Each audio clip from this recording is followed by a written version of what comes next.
Jai Andrology and Men's Health, Center for Male Infertility and Sexual Dysfunction, Dr. T. Krantikumar Reddy, Male Infertility and Penile Implant Specialist, Consultant Andrologist గారి ఆధ్వర్యంలో పురుషుల సంతాన సాఫల్య మరియు sex సమస్యలకు అత్యాధునిక వైద్యం అందిస్తున్న హాస్పిటల్. సంతానం లేదా వీర్యకణాల సమస్య కావచ్చు, సెక్స్ సమస్య, అంగస్తంభన, శీఘ్రస్ఖలనం, ఇంకా పురుషుల ఎటువంటి లైంగిక సమస్యలకైనా సంప్రదించండి జై ఆండ్రాలజీ అండ్ మెన్స్ హెల్త్. మా బ్రాంచులు విజయవాడ, వైజాగ్, రాజమండ్రి, నెల్లూరు, కర్నూలు. అపాయింట్మెంట్ కొరకు సంప్రదించండి. సెల్ 9391656010. అంగస్తంభన సమస్య లేదా శీఘ్రస్ఖలనం అంటే ఎరెక్టైల్ డిస్ఫంక్షన్ లేదా ప్రీమెచ్యూర్ ఎజాక్యులేషన్ లాంటి సెక్షువల్ సమస్యలు బాగా కామన్ అయిపోతున్న ఈ రోజుల్లో చాలామంది మగవాళ్ళలో 30 నుంచి 35 సంవత్సరాల తక్కువ వయసులోనే సెక్షువల్గా అంగస్తంభన సమస్య లేదా శీఘ్రస్ఖలనం లాంటి ప్రాబ్లమ్స్తో బాధపడతా వాళ్ళ సెక్షువల్ లైఫ్లో ఇబ్బంది పడతా పర్సనల్ లైఫ్ని, ఫ్యామిలీ లైఫ్ని కూడా కోల్పోతున్నారు. అసలు ఈ సెక్షువల్గా ఈ సమస్యలు రావడానికి చాలా రకాలైన కారణాలు ఉంటాయి. అయితే సెక్షువల్ వెల్నెస్ లేదా సెక్షువల్ లాంజివిటీ అంటే సెక్షువల్గా ఎటువంటి ఇబ్బంది లేకుండా ఎక్కువ రోజుల పాటు సెక్స్ చేయటము. సెక్షువల్ వెల్నెస్ అంటే సెక్షువల్గా ఇబ్బంది లేకపోవటము. సెక్షువల్ లాంజివిటీ అంటే సెక్షువల్గా ఇబ్బంది లేకుండా ఎక్కువ రోజుల పాటు సెక్షువల్ లైఫ్ని ఎంజాయ్ చేయటము.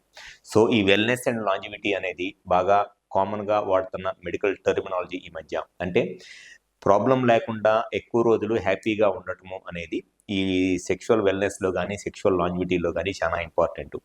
సో ఈ సెక్షువల్ వెల్నెస్ లేదా సెక్షువల్ లాంజివిటీ అనేది ఎక్కువ రోజుల పాటు సెక్షువల్ లైఫ్ని హ్యాపీగా ఎటువంటి ఇబ్బంది లేకుండా ఏ విధంగా ఎంజాయ్ చేయవచ్చు అండ్ దానికి కావాల్సిన ముఖ్యమైన ఎటువంటి ఆరోగ్య అలవాట్లు అంటే ఎటువంటి హెల్త్ మెయింటైన్ చేసుకోవటము అనేది ఇంపార్టెంట్ అనేది ఈ వీడియోలో డీటెయిల్డ్గా చెప్తాను. ముందుగా సెక్షువల్ వెల్నెస్ లేదా సెక్షువల్ లాంజివిటీకి మెయిన్గా కావాల్సింది ఏంటి అని అంటే ఒక కమిటెడ్ రిలేషన్లో ఉండి పార్ట్నర్ మీద ఇంట్రెస్ట్తో అవుట్ ఆఫ్ డిజైర్ సెక్స్ని ఎంజాయ్ చేసే మూడ్లో సెక్స్ చేయాలి. చాలామందిలో ఈ సెక్షువల్గా వచ్చే సమస్య ఏంటి అని అంటే పార్ట్నర్ మీద ఇంట్రెస్ట్ లేకపోవటము, సెక్షువల్గా కోరిక లేకపోయినా బలవంతంగా ఇష్టం లేకుండా సెక్స్ చేయటము, లేకపోతే కాన్ఫిడెన్స్ లేకుండా సెక్స్ చేయగలనో లేదో అనే ఒక డౌట్తోనో భయంతోనో సెక్స్ చేయటము. ఇవన్నీ సైకలాజికల్ రీజన్స్ అనమాట. ఇవన్నీ కూడా ఏది ఇష్టం లేకుండా సెక్స్ చేయటము, కాన్ఫిడెన్స్ అంటే సెక్స్ చేయాలన్న కోరిక తక్కువగా ఉండి పార్ట్నర్ మీద ఇంట్రెస్ట్ లేకుండానో లేకపోతే సెక్స్ చేయగలనో లేదని ఒక భయంతోనో సెక్స్ చేయటము. సో ఇటువంటివన్నీ కూడా సెక్షువల్ లైఫ్ని డెఫినెట్గా డ్యామేజ్ చేస్తాయి. కాన్ఫిడెంట్గా ఉండి పార్ట్నర్ మీద ఇంట్రెస్ట్తో సెక్స్ చేయాలనే కోరికతో సెక్షువల్గా ఎంజాయ్ చేయటం అనేది సైకలాజికల్గా చాలా ఇంపార్టెంట్. అది చాలా ముఖ్యం first point. And second point వచ్చేసి హెల్దీ లైఫ్ స్టైల్ అంటే డయాబెటీస్, హైపర్ టెన్షన్ అంటే షుగరు, బీపీ లాంటి ప్రాబ్లమ్స్ ఏదైనా ఉంటే అది కంట్రోల్లో ఉండటము, స్మోకింగ్, ఆల్కహాల్ లాంటి అలవాట్లు ఏమైనా ఉంటే దాన్ని బాగా తగ్గించుకోవటం లేకపోతే పూర్తిగా ఆపేసేయటము, లేకపోతే హెల్దీ లైఫ్ స్టైల్ అంటే రెగ్యులర్గా ఎక్సర్సైజ్ చేయటము, వెయిట్ కంట్రోల్లో పెట్టుకోవటము అనేది కూడా చాలా చాలా ఇంపార్టెంట్. అండ్ నెక్స్ట్ వచ్చేసి ఎవరిలో అయితే సెక్షువల్గా ఏదైనా స్టార్టింగ్ స్టేజ్లో ఏదైనా ప్రాబ్లం వస్తే అంటే సెక్షువల్గా కలుద్దాం అనుకున్నప్పుడు ఏదన్నా 1 or 2 times కొంత ఇబ్బందిగా అనిపించినా, లేకపోతే సెమెన్ అనేది తొందరగా అవుట్ అయిపోతా సెక్షువల్గా ఎక్కువసేపు చేయలేకపోతున్నా, లేదా పార్ట్నర్తో కూడా ఫ్రీగా కమ్యూనికేట్ చేయాలన్నమాట. అంటే సెక్షువల్గా పార్ట్నర్ కూడా సాటిస్ఫై అవుతుందా లేదా, పార్ట్నర్ సైడ్ నుంచి సెక్షువల్గా తన ఎక్స్పెక్టేషన్స్ ఎలా ఉంటున్నాయి, తను ఇంకేం ఎక్స్పెక్ట్ చేస్తుంది పార్ట్నర్ అనేది కూడా చాలా ఇంపార్టెంట్. అది ఫ్రీగా కమ్యూనికేట్ చేసుకుంటే తెలిసిద్ది. సో ఎవరిలో అయితే ఈ సెక్షువల్గా ఇబ్బందులు ఎదుర్కొంటున్నారు ఖచ్చితంగా వాళ్ళు ఎంత తొందరగా పార్ట్నర్తో కమ్యూనికేట్ చేసుకొని ఏ విధంగా వాళ్ళు సెక్షువల్గా పార్ట్నర్ సైడ్ నుంచి సెక్షువల్గా సాటిస్ఫై అవ్వట్లేదో తెలుసుకొని ఫస్ట్ ఒక క్వాలిఫైడ్ ఆండ్రాలజిస్ట్ని కన్సల్ట్ అవ్వటం అనేది చాలా చాలా ముఖ్యం. కానీ చాలామంది చేసే మిస్టేక్ ఏంటి అని అంటే సెక్షువల్గా ఏదైనా ప్రాబ్లం వచ్చినప్పుడు పెద్దగా పార్ట్నర్ సైడ్ నుంచి అంటే వాళ్ళ ఫిమేల్తో కమ్యూనికేట్ చేసుకోవడానికి ఇష్టపడరు, లేకపోతే చూపించుకోవడానికి కూడా ఇష్టపడరు అనమాట. అంటే ఈగోయిజం వల్ల సెక్షువల్గా నేనేంటి చేయలేకపోవడం ఏంటి, నేనేంటి డాక్టర్ని కన్సల్ట్ అవ్వటం ఏంటి అనేది, లేకపోతే కలవటానికి సిగ్గుతోనో ఇట్లాంటి ప్రాబ్లమ్స్తో డాక్టర్ని కన్సల్ట్ అవ్వకుండా టైంని వేస్ట్ చేసుకుంటూ ఉంటారు. సెక్షువల్ ప్రాబ్లమ్స్ ఎప్పుడైనా సరే స్టార్టింగ్ స్టేజ్లోనే ఉన్నప్పుడు కరెక్ట్గా రీజన్ తెలుసుకొని ఎంత తొందరగా ట్రీట్మెంట్ చేయించుకుంటే అంత మంచిది. సో దానికి కావాల్సింది ఏంటి అంటే ఫస్ట్ వాళ్ళు ప్రాబ్లం ఉన్నట్లు యాక్సెప్ట్ చేయాలి. కానీ చాలామంది మగవాళ్ళు వచ్చే ప్రాబ్లం ఏంటంటే సెక్షువల్గా వాళ్ళు ప్రాబ్లం ఉన్నప్పుడు యాక్సెప్ట్ చేయడానికి వాళ్ళ మైండ్ అనేది ఒప్పుకోదనమాట.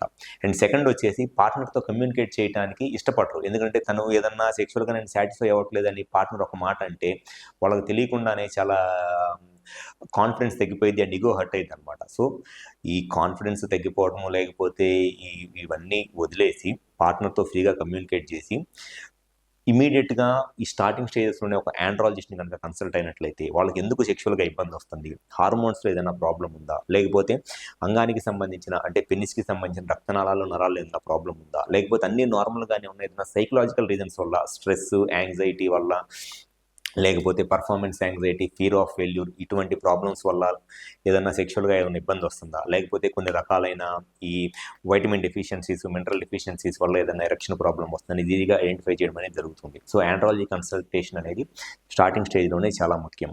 అండ్ నెక్స్ట్ వచ్చేసి చాలామంది మగవాళ్ళలో సెక్షువల్గా ఉండే ఒక మెయిన్ ప్రాబ్లం ఏంటి అని అంటే ఇప్పుడున్న సొసైటీలోనో సిచ్యువేషన్స్లోనో ఎక్కువ మంది పార్ట్నర్స్తో సెక్స్ చేయటము, లేకపోతే పాన్ వీడియోస్ చూసి మ్యాస్టర్బేషన్ చేసుకోవటం.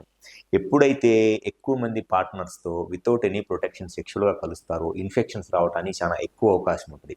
వన్స్ పెన్నిస్లో ఉన్న మజిల్ కనుక ఇన్ఫెక్ట్ అయితే, లేకపోతే కొన్నిసార్లు ఈ టెస్టిస్కి సంబంధించిన ఇన్ఫెక్షన్స్ ఏదైనా వస్తే హార్మోన్స్లో ప్రాబ్లం వచ్చి దానివల్ల సెక్షువల్గా డిజైర్ తగ్గిపోయింది, ఎరెక్షన్స్ కూడా తగ్గిపోతాయి.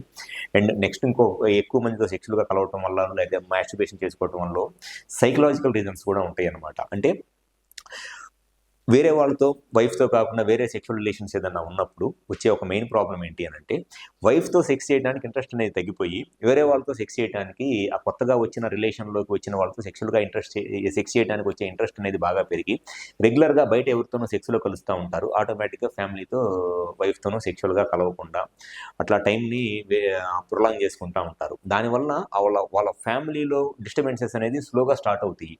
అండ్ మాస్టర్బేషన్ అంటే ఎక్కువగా ఈ పాన్ వీడియోస్ చూసి ఇప్పుడు ఉన్న ఈ సిచ్యువేషన్స్లో ప్రతి ఒక్కరికి నెట్ అనేది ఈజీగా యాక్సెస్లోకి వచ్చేసి ఈ స్మార్ట్ ఫోన్స్ రావటం వల్ల ప్రతి ఒక్కళ్ళు ఖాళీగా ఉన్నారనంటే ఇమీడియట్గా ఏదో ఫోన్లో పాన్ వీడియోస్ పెట్టుకొని మాస్టర్బేషన్ చేసుకుంటూ ఉంటున్నారు. ఈ పాన్ వీడియోస్ చూసి మాస్టర్బేషన్ చేసుకోవటం వల్ల స్లోగా వాళ్ళకి ఫిజికల్గా పార్ట్నర్తో సెక్స్ చేయటం కన్నా ఆ పాన్ వీడియోస్ చూసి మాస్టర్బేషన్ చేసుకోవటమే వాళ్ళకి సెక్షువల్గా ఎక్కువ సాటిస్ఫాక్షన్ ఇస్తుంది. ఎందుకనంటే ఆ పాన్ వీడియోస్ చూసి ఆ బిఎఫ్లో పాన్ వీడియోస్లో ఉన్నంత బ్యూటీనెస్ ఉంటే కానీ వాళ్ళకి సెక్షువల్గా డిజైర్ రాదు. అంటే వాళ్ళ పార్ట్నర్ని చూస్తే సెక్షువల్గా అంత ఇంట్రెస్ట్ రాదనమాట. ఎందుకంటే ఆ పాన్ వీడియోస్లో ఉన్న అంత బ్యూటీనెస్ని చూస్తే దాంతో కంపేర్ చేసుకుంటే డెఫినెట్గా పార్ట్నర్ అనేది అంత బ్యూటీగా వాళ్ళకి అనిపించదు, అంత అట్రాక్టివ్గా అనిపించదు. కాబట్టి వాళ్ళకి సెక్స్ చేయడానికన్నా ఫిజికల్గా సెక్స్ చేసే ఇంట్రెస్ట్ కన్నా పాన్ వీడియోస్ చూసి మాస్టర్బేషన్ చేసుకోవడంలోనే ఇంట్రెస్ట్ ఎక్కువ ఉంటుంది. అది కూడా ఒక psychological problem. So sexual wellness లేదా సెక్షువల్ లాంజివిటీ అనేది మెయింటైన్ అవ్వాలి. ఎక్కువ రోజుల పాటు ఎటువంటి ఇబ్బందులు లేకుండా సెక్షువల్ లైఫ్ని హ్యాపీగా ఎంజాయ్ చేయాలి అని అంటే ఫస్ట్ కావాల్సింది ఒక కమిటెడ్ అండ్ బాండింగ్ ఉన్న ఒక రిలేషన్, పార్ట్నర్ మీద ట్రస్ట్తో ఇంట్రెస్ట్తో అవుట్ ఆఫ్ డిజైరు రెగ్యులర్గా సెక్షువల్గా కలవటము. అండ్ దాంతోపాటు healthy life style, sugar BP లాంటివి ఉంటే కంట్రోల్లో ఉండటము, ఎక్సర్సైజ్ చేయటము, వెయిట్ కంట్రోల్లో పెట్టుకోవటము, ఇన్ఫెక్షన్స్ ఏమీ లేకుండా ఈ పాన్ వీడియోస్ చూసి మాస్టర్బేషన్ చేసుకోకుండా, అండ్ దాంతోపాటు సెక్షువల్గా ఏదైనా ప్రాబ్లం ఉంటే దాన్ని పార్ట్నర్తో ఫ్రీగా కమ్యూనికేట్ చేసి డిస్కస్ చేసి ఏదైనా ప్రాబ్లం అనిపిస్తుంటే ఇమీడియట్గా దానికి స్టార్టింగ్ స్టేజెస్లోనే ఒక ఆండ్రాలజిస్ట్ని కనుక కన్సల్ట్ అయినట్లయితే డెఫినెట్గా వాళ్ళకి సెక్షువల్గా ఆల్మోస్ట్ 30 నుంచి 35 ఇయర్స్ అంటే 30-35 ఇయర్స్ అంటే మినిమమ్ 60 నుంచి 65 ఇయర్స్ 70 ఇయర్స్ వచ్చేదాకా చాలా మందిలో ఎటువంటి ఇబ్బందులు లేకుండా వాళ్ళ సెక్షువల్ లైఫ్ని హ్యాపీగా ఎంజాయ్ చేయవచ్చు.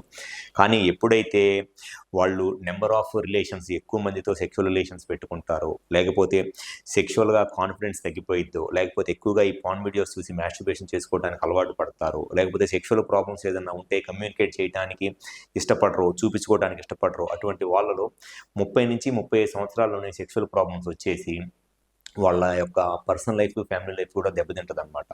సో ఎవరిలో అయితే సెక్షువల్గా ఎటువంటి సమస్యలు ఉన్నా, సెక్షువల్గా ఎటువంటి డౌట్స్ ఉన్నా, మీ ప్రాబ్లమ్స్కి కానీ మీ డౌట్స్కి కానీ ఒక క్లారిఫికేషన్ లేదా సొల్యూషన్ కావాలి అనుకుంటే ఒకసారి మా హాస్పిటల్కి వచ్చి కన్సల్ట్ అవ్వండి. మాకు విజయవాడ, వైజాగ్, రాజమండ్రి, నెల్లూరు మరియు కర్నూలులో బ్రాంచెస్ ఉన్నాయి.